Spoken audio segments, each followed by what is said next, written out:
नमस्कार, स्वागत है आप सभी का। आप देख रहे हैं उत्तराखंड प्राइम। आपके साथ मैं हूं राजीव ढोंडियाल। शुरुआत करते हैं उत्तराखंड प्राइम की बड़ी खबर से। टिहरी में कोरोना संक्रमित मरीजों की संख्या 6 हो गई है। ये संख्या 6 पहुंच गई है। टिहरी से ये खबर आपको दे रहे हैं। कोरोना संक्रमित मरीजों की संख्या 6 पहुंच गई है। कीर्तिनगर में 1 केस मिला है, घनसाली में 4 मिले हैं, जाखड़ीधार में भी 1 कोरोना संक्रमित केस मिला है और ये सभी के सभी लोग मुंबई से लौटे हैं। महाराष्ट्र में सबसे ज्यादा केसेस आ रहे हैं रोजाना और पूरे देश की जहां तक बात करें तो सबसे ज्यादा केसेस भी महाराष्ट्र से आए हैं। तो ऐसे में वहां से जो प्रवासी लौट रहे हैं, कोरोना कैरियर बनकर लौट रहे हैं। जो 6 केसेस आए हैं टिहरी में, कीर्तिनगर में, घनसाली में, जाखड़ीधार में, सभी मुंबई से लौटे श्रमिक बताए जा रहे हैं, प्रवासी बताए जा रहे हैं। बहुत बड़ी खबर आपको दे रहे हैं। केसेस लगातार बढ़ रहे हैं और टिहरी में भी केसेस आए हैं। घनसाली में 4 केसेस आए हैं, जाखड़ीधार में केस आया है, कीर्तिनगर में केस आया है। चिंताजनक बात है क्योंकि केसेस लगातार अब उत्तराखंड में बढ़ रहे हैं। 122 ये संख्या पहुंच गई है और 122 पहुंचने में ज़्यादा वक्त नहीं लगा। पलायन जिस तेजी से बढ़ा उतनी तेजी से प्रदेश में कोरोना के केसेस भी बढ़े। इन चिंताओं को पहले भी एबीपी गंगा ने जाहिर किया था कि पलायन होगा तो फिर कोरोना के संक्रमण को रोकना थोड़ा मुश्किल हो जाएगा, क्योंकि लॉकडाउन का मकसद ये था कि जो जहां पर है वहीं पर रहे। लेकिन राज्य सरकारों के द्वारा व्यवस्थाएं नहीं हुई तो प्रवासी मजबूर हो गए अपने घरों को लौटने के लिए। तो जब वो वापस लौटे तो अब केसेस बढ़ रहे हैं। उत्तराखंड सरकार ने प्रदेश में निजी चौपाइया वाहनों के संचालन के लिए बनाई गई ऑड इवन की व्यवस्था को खत्म कर दिया है। व्यावहारिक दिक्कतों के कारण व्यवस्था शुरू होने से पहले ही सरकार को अपना ही फैसला पलटना पड़ा। अब पहले की तरह सुबह 7 बजे से शाम को 4 बजे तक वाहनों की आवाजाही होगी। सीएम त्रिवेंद्र सिंह रावत के निर्देशों पर वाहनों के लिए लागू की गई ऑड इवन व्यवस्था को खत्म कर दिया गया है। ऑड इवन व्यवस्था से लोगों को हो रही व्यावहारिक कठिनाइयों को देखते हुए ये निर्णय लिया गया है। इस संबंध में अधिकारियों को निर्देश दिए गए कि वो दूसरी तरफ पब्लिक ट्रांसपोर्ट को 50% कम सवारियों को बिठाने के निर्देश दिए गए हैं। तो एक तरफ ऑड इवन व्यवस्था और दूसरी तरफ जो पब्लिक ट्रांसपोर्ट है उसकी कमी और उसमें भी 50% लोग ही बैठ सकते हैं। तो ऐसे में ऑड इवन व्यवस्था के फेल होने की संभावनाएं बहुत ज़्यादा थी। अब यही वजह है कि मुख्यमंत्री को, सरकार को अपने ही फैसले पर दोबारा से विचार करना पड़ा। विचार किया तो यू टर्न ले लिया गया है। सीएम त्रिवेंद्र सिंह रावत ने आदेश जारी किए थे कि ऑड इवन व्यवस्था लागू करेंगे, यानी कि एक दिन ऑड नंबर की गाड़ी चलेंगी तो दूसरी दिन इवन नंबर की। तो इस निर्णय को वापस लिया गया है और इससे देहरादून वासियों को समस्याएं हो रही थी और इसी के चलते यह निर्णय वापस लिया गया। लेकिन अब सवाल ये खड़ा होता है कि क्या अपने ही आदेशों के परिणामों का क्या हश्र होगा आगे, उन पर विचार किए बिना, मेरिट्स और डीमेरिट्स पर विचार किए बिना ही निर्णय लिए जा रहे हैं, आदेश दिए जा रहे हैं और उसके बाद जब परिणाम नकारात्मक दिख रहे हैं तो यू टर्न लिया जा रहा है। इसी खबर पर विनोद, हमारे संवाददाता, ज्यादा जानकारी के साथ जुड़ गए। विनोद, यही सवाल जरूर उठेगा कि क्या बिना विचार किए परिणामों पर कि परिणाम क्या होंगे ये निर्णय लिए जा रहे हैं और उसके बाद अपने ही फैसलों को वापस लिया जा रहा है, यू टर्न लिया जा रहा है प्रदेश में? देखिए राजीव, मैं सबसे पहले ये बताऊं कि ये कोई पहला फैसला नहीं है कि जिनका राज्य सरकार ने अपने ही फैसले को वापस लिए हैं। इससे पहले भी कई ऐसे फैसले राज्य सरकार की तरफ से लिए गए थे, लेकिन आनन फानन में उनको वापस लिया गया है। लेकिन जिस तरह से केंद्रीय लॉकडाउन 4 की एडवाइजरी जारी हुई थी, तो ठीक उसके बाद ही राज्य सरकार ने ऑड इवन की व्यवस्था, उसके नियमों को लेकर एक आदेश जारी किया था। लेकिन लगातार 2 दिन से ऐसा देखा जा रहा था कि लगातार ऑड इवन व्यवस्था की, उनका नियमों का पालन नहीं हो पा रहा था, लोग सड़कों पर निकल रहे थे, व्यवस्था बिगड़ रही थी, तो उसको लेकर राज्य सरकार ने अपना ही फैसला वापस ले लिया है। और साथ ही साथ ये फैसला लेने की वजह यही है कि पूरी व्यवस्था चरमरा गई थी। जहाँ जहाँ पर भी यानी जितने भी प्रदेश के बड़े शहर हैं, जिसमें रुड़की, हरिद्वार, उधमसिंह नगर, हल्द्वानी, देहरादून, तमाम ऐसे बड़े शहरों में ये व्यवस्था की गई थी कि ऑड इवन के व्यवस्था के अनुसार ही वाहन चल पाएंगे, लेकिन कोई भी व्यवस्था पूरी तरीके से व्यवस्थित ढंग से नहीं हो पाई है, जिसके चलते राज्य सरकार ने अपने फैसले को खारिज कर दिया है, वापस ले लिया है। अगर इससे हट के बात करें तो तमाम दर्शकों को ये समझाइए कि ऑड इवन व्यवस्था फिर लागू ही क्यों की गई थी, किस इरादे से, किस मकसद से इसको लागू किया गया था, सरकार क्या चाह रही थी कि ऑड इवन व्यवस्था से क्या बदले जो हो नहीं पाया, उसके बाद यू टर्न लिया गया। देखिए, जब राज्य सरकार की ओर से प्रदेश में ढिलाई दी गई थी, तो ऐसे में जिस तरह से लॉकडाउन 4 का आगाज़ हो चुका था, तो राज्य सरकार ने खुद ये अंदेशा लगाया था कि आखिरकार लोगों की भीड़ ना हो, लोग पूरी संख्या में लगातार शहरों में ना आए, बाहर निकल कर ना आए, तो इस व्यवस्था को सुचारू करने के लिए व्यवस्था की गई थी कि ऑड इवन के हिसाब से ही ये व्यवस्था कर दी जाए, आदेश कर दिया गया था, जिसके चलते एक दिन ऑड वाली गाड़ी निकलेगी, बाहर निकलेंगे वाहन, एक दिन इवन वाली। लेकिन ऐसा नहीं देखा गया है। लगातार 3 दिन आदेश को हो गए थे राज्य सरकार के, व्यवस्था पूरी तरह से चरमरा गई थी। लोग घरों से बाहर निकलकर ऐसे भीड़ भाड़ इलाकों में पूरी तरह से भीड़ देखी जा रही थी, व्यवस्था पूरी चरमरा गई थी, तो इसके चलते राज्य सरकार की ओर से एक लगातार ये मॉनिटरिंग की जा रही थी कि इस ऑड इवन की किस तरीके से अनुपालन राज्य में हो रहा है, तमाम बड़े शहरों में हो रहा है। लेकिन पूरी तरह से जो रिपोर्ट आई है वो नेगेटिव रिपोर्ट है कि कोई भी इस व्यवस्था का पालन नहीं कर पा रहा है, और तमाम जितने भी भीड़ भाड़ इलाके हैं, तमाम बड़े शहर हैं, वहाँ पर कोई व्यवस्था इस तरीके की नहीं देखी गई, अनुपालन लोगों की तरफ से नहीं होगा।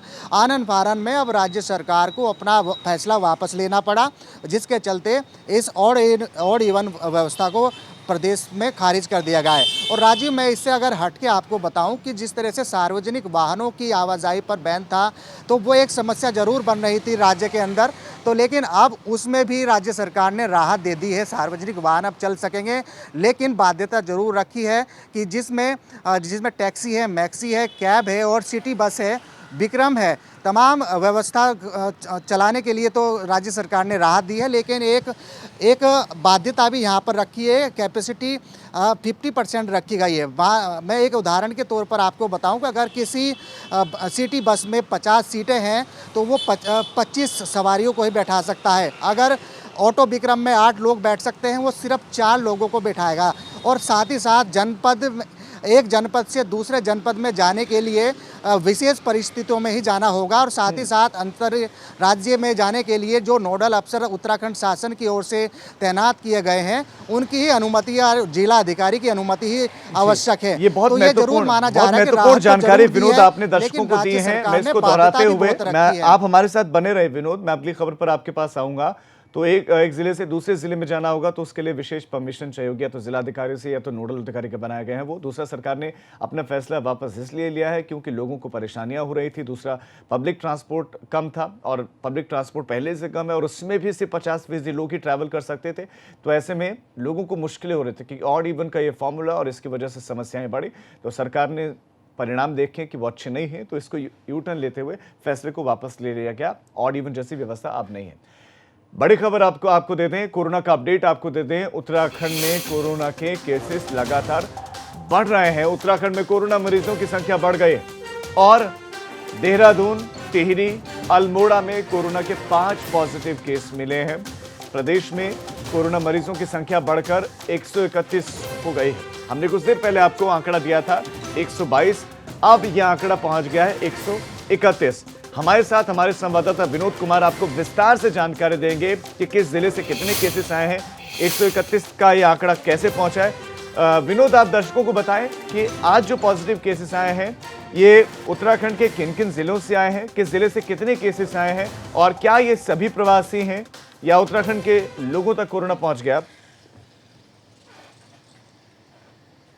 जी राजीव, देखिए, अब राज्य की कोरोना मरीजों की संख्या 131 हो गई है, और 5 मामले राजधानी के 2 मामले हैं, अल्मोड़ा, उत्तरकाशी और टिहरी में एक एक मामले सामने आए हैं और ये इनकी ट्रैवलिंग हिस्ट्री जो अगर बात की जाए तो ये तमाम लोग मुंबई और अन्य क्षेत्रों से निकल कर आए थे। इनके बारे में भी पता चल जाएगा थोड़ी देर में कि आखिरकार इनकी ट्रैवलिंग हिस्ट्री कहाँ से है, कहाँ से आए हैं। लेकिन इतना ज़रूर है कि कुछ लोग मुंबई से आए हैं। लगातार कोरोना की मरीजों की संख्या में इजाफा होता जा रहा है। 5 मामले अभी सुबह सुबह के ये आए हैं, जिसमें 2 देहरादून के हैं और तमाम अन्य क्षेत्रों के यानी ऊपरी पहाड़ी इलाकों के भी मामले सामने आए हैं। लगातार अब बढ़ती संख्या, लगातार ये जरूर चेतना होगा सरकार को कि जिस तरह से प्रवासी उत्तराखंड में यहाँ पहुँच रहे हैं तो वो ज़रूर यहाँ की व्यवस्था, यहाँ के स्वास्थ्य विभाग की मुश्किलें और बढ़ाने का काम कर रहा है। और दिन प्रतिदिन लगातार ये संख्या बढ़ रही है। अब राज्य सरकार को भी चेतना होगा राजीव, और यही देखना होगा कि आखिरकार ये सबसे बड़ी चुनौती राज्य सरकार के सामने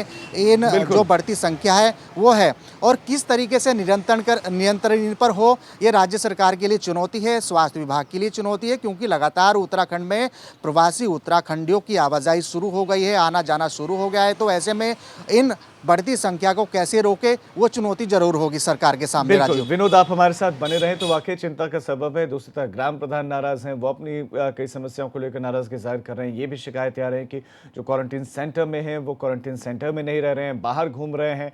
ऐसे में कोरोना के केसेस लगातार उन्हीं लोगों से बढ़ रहे हैं जो बाहर से उत्तराखंड में लौटे हैं, प्रवासी उत्तराखंड के रहने वाले हैं लेकिन उत्तराखंड लौटे हैं, तो कोरोना कैरियर है, कोरोना साथ में लेकर आए हैं। वैसे में चिंता की बात है। तो एबीपी गंगा यही अपील करेगा आपसे कि कोशिश करें सामाजिक दूरी, उचित दूरी पर आप लोगों से खड़े हों, भले ही आपका कितना ही करीबी हो क्यों ना हो। कोशिश कीजिए कि थोड़ा दूरी मेंटेन कीजिए, मेंटेन आप करें ताकि कोरोना आपसे उतना ही दूर रहे भी। एक और बड़ी खबर आपको दे दें, आज बैठक भी है। मुख्यमंत्री त्रिवेंद्र सिंह रावत और उनकी कैबिनेट की बैठक। तो त्रिवेंद्र कैबिनेट की बैठक आज 11 बजे का वक्त सचिवालय में बैठक होगी। लॉकडाउन, प्रवासियों पर कोई फैसला लिया जा सकता है, प्रवासियों के रोजगार की रूपरेखा तैयार हो सकती है, पर्यटन को लेकर भी कुछ अहम फैसला लिया जा सकता है। लेकिन सबसे महत्वपूर्ण जो रहेगा, जिस पर निगाह रहेंगे, एक तो रोजगार को लेकर जो समिति बनाई गई है और दूसरे काम हुए, लेकिन लॉकडाउन और प्रवासियों को लेकर क्या निर्णय लिया जाता है इस कैबिनेट की बैठक में, दिलचस्प रहेगा। विनोद हमारे संवाददाता फोन लाइन पर हमारे साथ जुड़े हैं। विनोद, लॉकडाउन और प्रवासियों को लेकर क्या निर्णय लिया जा सकता है आज की इस बैठक में? देखिए राजीव, ये त्रिवेंद्र कैबिनेट बैठक आज सचिवालय में 11 बजे शुरू होगी और 11 बजे मुख्यमंत्री की अध्यक्षता में ये कैबिनेट बैठक होने वाली है। महत्वपूर्ण कैबिनेट बैठक है और पूरी ये कैबिनेट बैठक सिर्फ इस बात पर है कि आखिरकार राज्य में लगातार कोरोना मरीजों की संख्या बढ़ती जा रही है, उस पर नियंत्रण कैसे हैं। तमाम स्वास्थ्य व्यवस्था, तमाम व्यवस्थाओं को लेकर आज कई महत्वपूर्ण फैसले इस बैठक में हो सकते हैं। और साथ ही साथ जिस तरह से लगातार उत्तराखंड में प्रवासी उत्तराखंडी आ रहे हैं, उनकी क्या व्यवस्था होगी और किस तरीके से उनको रोजगार, स्वरोजगार देने की एक पूरा प्लान राज्य सरकार का होगा, उसके भी कई निर्णय आ सकते हैं। साथ ही साथ जिस तरह से लगातार उत्तराखंड में सबसे महत्वपूर्ण सेक्टर बंद है, यानी पर्यटन क्षेत्र के तमाम सेक्टर्स बंद है, पर्यटक स्थल बंद है, तो उनमें भी राज्य सरकार कोई अहम निर्णय ले सकती है। आखिरकार आवाजाही किस तरीके से राज्य के पर्यटन स्थलों पे हो, उनको भी कुछ राज्य सरकार फैसले ले सकती है। लेकिन इतना है कि अभी 11 बजे बैठक शुरू होगी। बैठक के बाद ही शासकीय प्रवक्ता मदन कौशिक मीडिया को ब्रीफ करेंगे और किन किन निर्णयों पर राज्य सरकार अपनी मोहर लगाती है वो इंतजार करना होगा 11 बजे के बाद तक का। जी विनोद, आपके तमाम जानकारी के लिए धन्यवाद। तो समस्या आने वाले दिनों में विकट हो सकती है रोजगार को लेकर, क्योंकि जो उत्तराखंड का युवा है वापस उत्तराखंड लौटा है। खेती इतनी ज़्यादा नहीं है कि वो खेती से अपना गुजर बसर कर ले, वहाँ पर उद्योग है नहीं, खासतौर पर पहाड़ों की बात करें तो उद्योग है नहीं, और पहाड़ों में भी ज़्यादातर जगह अभी भी अनछुए हैं, यानी कि टूरिस्ट प्लेस के तौर पर वो स्थापित नहीं हो पाए, विकसित हो नहीं पाए। तो या तो सरकार उन जगहों को पर्यटक स्थल के तौर पर विकसित करे ताकि रोजगार कुछ वहाँ पर उपजे, रोजगार लोगों को मिले, या फैक्ट्रीज वहाँ पर कुछ ऐसी लगें जो वहाँ के लोगों के काम भी आ जाए, ऐसा कुछ उत्पाद बने, तो इस पर विचार करना होगा। और अन्यथा फिर से एक बार पलायन देखने को मिल सकता है जब स्थितियाँ ठीक होंगी। तो ये स्थितियाँ ना है उत्तराखंड में दोबारा, एक अच्छा मौका है और त्रिवेंद्र सरकार को इस मौके को भुनाना भी चाहिए। मुख्यमंत्री त्रिवेंद्र सिंह रावत ने दूसरे राज्यों से आ रहे प्रवासियों से क्वारंटीन में रहने की अपील की है। मुख्यमंत्री ने कहा कि बाहर से आने वाले सभी लोग कुछ दिन क्वारंटीन में रहें, जिससे उत्तराखंड में बढ़ते कोरोना के मामलों में कमी आ सके। लॉकडाउन में काफ़ी छूट दी गई है और इसकी वजह से वायरस के फैलाव में भी वृद्धि हुई है।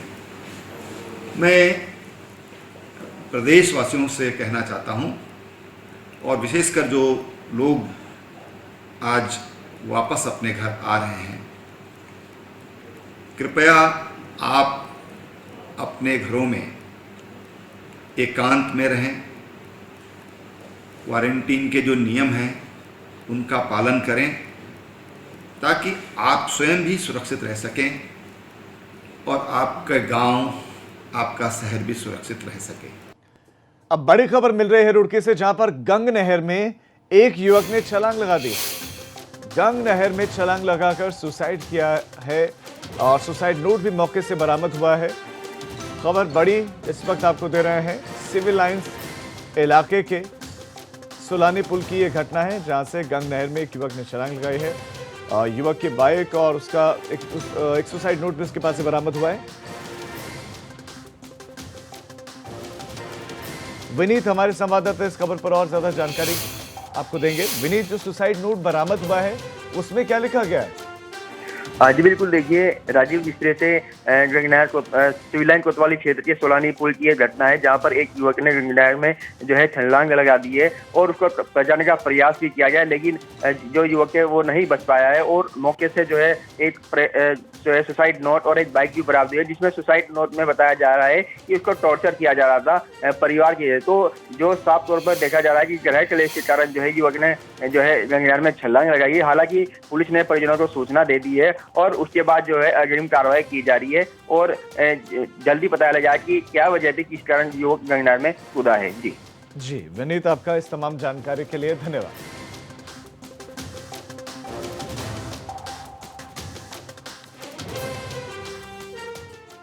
अब एक छोटे से ब्रेक के लिए हम रुक रहे हैं।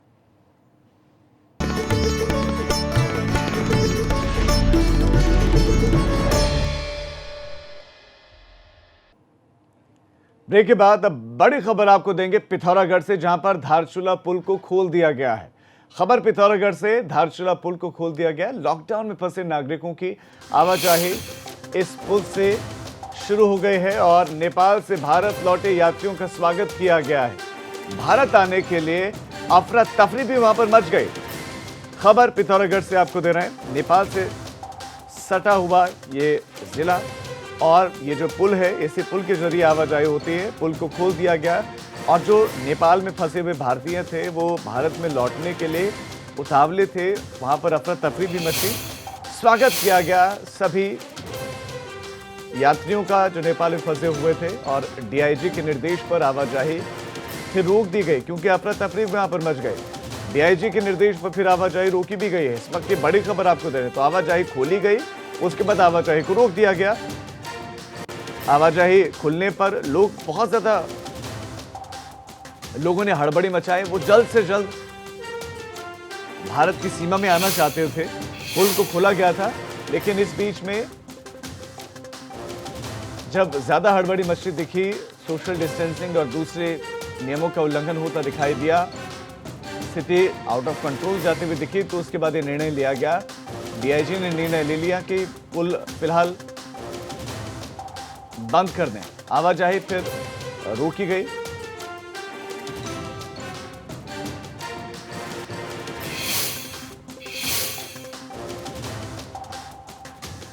तो पहले पुल को खोला गया, पुल को खोलने के बाद उसको भी बंद भी बताया जा रहा है कि कर दिया गया। योगेश हमारे संवाददाता इस खबर पर आपको जानकारी देंगे। योगेश, पुल खोला गया, लगभग कितने लोग भारत आए और उसके बाद पुल क्यों बंद करना पड़ा? राजीव जी, जो मैं आपको बताना चाहूँगा, सिर्फ आज नेपाल के बॉर्डर में धारचूला का पुल आवाजाही के लिए खोला गया और जो शासन के प्रशासन के पास सूचना थी वहाँ पे कि मात्र 200 लोग भारत के नेपाल में फंसे हुए हैं और उन्हीं की आज उनको लाया जाएगा, इसके लिए पुल खोला जाएगा। परंतु जैसे ही पुल खुलने की सूचना पहुंची तो कुछ लोग अपने मवेशियों के साथ भारत सीमा पे आ चुके थे। स्वयं स्थानीय विधायक वहाँ पे और एसडीएम उनका स्वागत कर रहे थे। तो अचानक इतनी भीड़ नेपाल की तरफ से आ गई कि डीआईजी को निर्देश देने पड़े कि आवाजाही को रोक दिया जाए, क्योंकि उसके पीछे सबसे बड़ा कारण यह है कि अभी जो नेपाल में काला पानी और लिपुल लेक को चलते हुए एक बड़ा नेपाल में भारत के खिलाफ वो चल रहा है, तो उसको देखते हुए कहीं ना कहीं डीआईजी ने जो निर्देश किया है कि उसके बीच में कोई अराजक तत्व भारत में प्रवेश ना कर जाए। शायद ये आप बड़ी जानकारी दे रहे हैं योगेश, आपका इस तमाम जानकारी के लिए धन्यवाद। तो भारत और नेपाल के बीच इस वक्त माहौल ठीक नहीं, खासतौर पर नेपाल की तरफ से जो एक नक्शा जारी किया गया और उसके बाद भारत ने नेपाल में फंसे हुए भारतीयों को वापस लाने के लिए पुल खोला, तो इस बीच में कुछ नेपाली लोग भी अपने मवेशियों के साथ पहुंच गए, दाखिल होना चाहते थे, लेकिन उनको रोक दिया गया है। कोरोना ने अब तक उत्तराखंड के हिमालय इलाकों में भी अपनी दस्तक और अपनी हलचल बढ़ा दी है। अभी तक पहाड़ के जो जिले कोरोना से बचे हुए थे, ग्रीन हरियाली थी, जोन था, वहां पर भी कोरोना पहुंच गया। और कांग्रेस आरोप लगा रही है कि प्रदेश सरकार कोरोना से बचाव के लिए कोई ठोस नीति नहीं बना पाई है।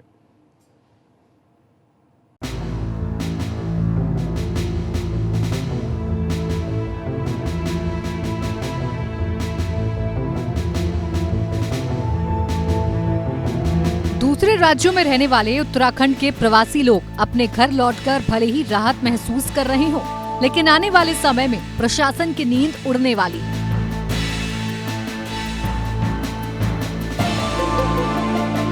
प्रदेश के पहाड़ी जिले जो अभी तक कोरोना के संक्रमण से दूर थे, अब वहां भी कोरोना ने दस्तक दे दी। उत्तराखंड के पहाड़ी जिले भी अब कोरोना की चपेट से अछूते नहीं हैं। ऐसे में स्थिति चिंताजनक हो जाती है। प्रशासन के साथ ही पुलिस को भी अब वहां पर सख्ती बरतने की आवश्यकता है, ताकि किसी भी तरह से क्वारंटीन नियमों की अनदेखी ना हो और स्थिति को काबू किया जा सके।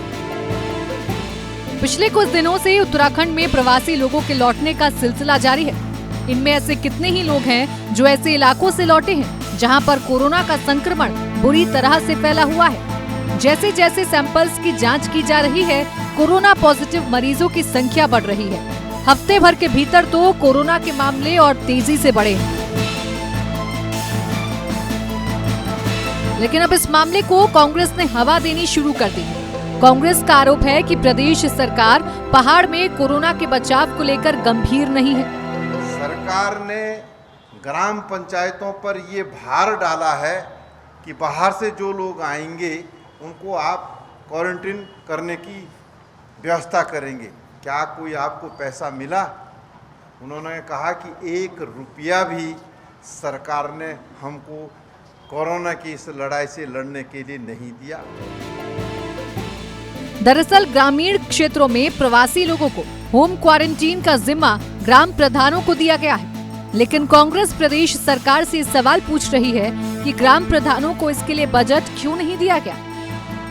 अगर मुख्यमंत्री जी के मुख्यमंत्री फंड में कोई पैसा देने के लिए जाए तो मुख्यमंत्री जी फट से पैसे देने के लिए तैयार है, लेकिन उत्तराखंड के लोग किस परिस्थिति में हैं, जिन प्रधानों पर आपने जिम्मेदारी सौंपी है, उनकी हालत क्या है, उनकी स्थिति क्या है, ये देखने का काम सरकार नहीं कर रही। उत्तराखंड में 15 मार्च को कोरोना का सबसे पहला मामला सामने आया था, जिसके बाद दिल्ली से लौटे कई जमाती कोरोना पॉजिटिव पाए गए। इस बीच जब से प्रवासी लोग उत्तराखंड आए हैं, कोरोना मरीजों की संख्या दोगुनी हो गई है। गनीमत की बात यह है कि फिलहाल कोरोना का संक्रमण उन्हीं मरीजों में ज्यादा मिल रहा है जो दूसरे राज्यों से आए हैं। उत्तराखंड वापस लौट रहे प्रवासियों से जो कोरोना की संख्या है उसमें काफ़ी इजाफा हुआ है।